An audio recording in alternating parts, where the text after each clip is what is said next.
আসসালামু আলাইকুম। এটা হচ্ছে মুক্তাগাছা জমিদার বাড়ি। আজ 22শে মে 2026 শুক্রবার। জমিদার বাড়ির কিছু অংশে কলেজ করেছে।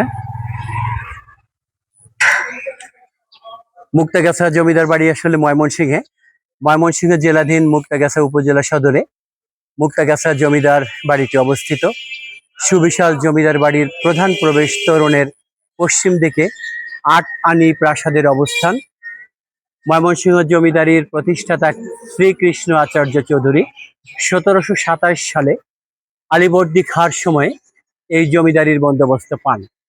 খ্রিস্টীয় ১৯ থেকে ২০ শতকের মাঝামাঝি সময়ে এই জমিদার বাড়ির উত্তরাধিকারীগণ অনন্য স্থাপত্য শৈলীতে বিভিন্ন স্থাপনাসমূহ নির্মাণ করেছেন। জমিদার বাড়িটির মধ্যে দুর্গা মন্দির, রাজরাজেশ্বরী মন্দির, তোষাখানা, লোহার নির্মিত দ্বিতল হাওয়াখানা সহ বেশ কয়েকটি ভবন রয়েছে।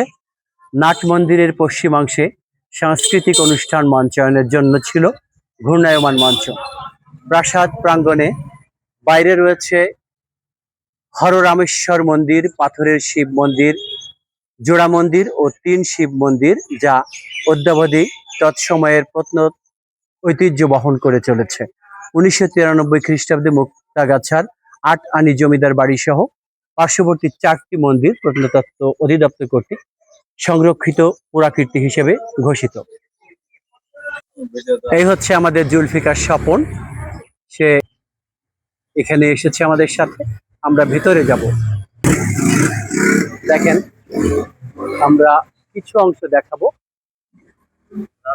পুরোটা হয়তো এটা হচ্ছে রাজবাড়ি মন্দির, শ্রী শ্রী রাজরাজেশ্বরী মন্দির, অর্থাৎ রাজারা তখন তাদের পরিবার নিয়ে, এলাকাবাসী নিয়ে এখানে পূজা করত। এটা হচ্ছে উত্তর দিক রাজবাড়ির। এবার আমরা ভিতরের দিকে যাব। এবার আমরা জমিদার বাড়ির ভেতরে ঢুকে যাচ্ছি।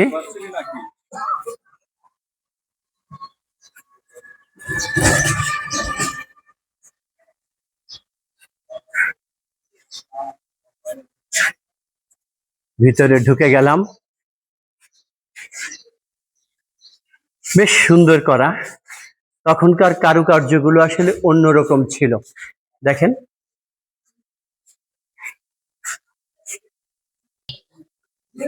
ভেতরে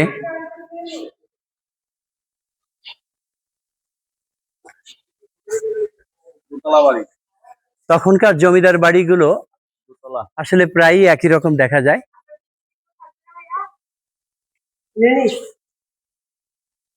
আমরা পঞ্চ এসেছি, তার মধ্যে ঢাকার লালমাটিয়া থেকে ম্যাডাম এসেছেন। হ্যাঁ, পুরন ঢাকার আদি পুরনো লোক। না, আদি পুরনো না, পরে। হ্যাঁ, এই হচ্ছে আমাদের জুলফিকার স্বপন। কেমন লাগছে এখানে এসে আমি জানবো। জুলফিকার স্বপন ঢাকা থেকে এসেছেন আমাদের সাথে, কবি জুলফিকার স্বপন। আপনার কেমন লাগছে এখানে এসে? খুব ভালো লাগলো।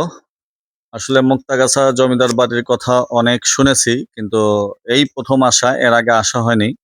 তো আসলে জমিদার বাড়ি, আমি যেমন গাজীপুর শ্রীফলতলী জমিদার বাড়িতে অনেকদিন একটা কাজের বিষয়ে থেকেছি। তো দেখলাম যে ওখানে জমিদার বাড়ি, এখানে জমিদার বাড়ি প্রায় একই আদলের করা, দুতলা বিশিষ্ট বাড়ি। খুবই সুন্দর, ওয়ালগুলো অনেক মোটা মোটা। তো খুবই ভালো লাগলো।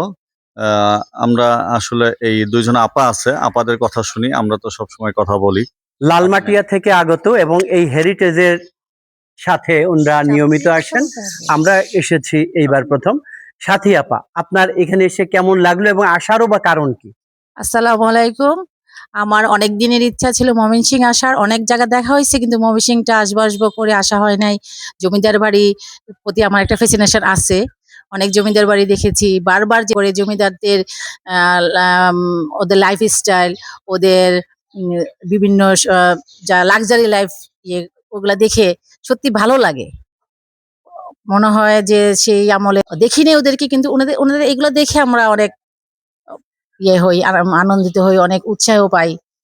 হ্যাঁ, এই তখনকার সময়ের মানুষ এখানে বসে এখানে হয়তো চুল বাঁধতো, চুল বাঁধতো, হ্যাঁ, তারপরে তারা এখানে গল্প করতো, গল্প কেমন করতো। লাগতো কি, বেশ ভালো লাগতো আর কি। সেইটাই। জায়গাটা ভাবতেও ভালো লাগে।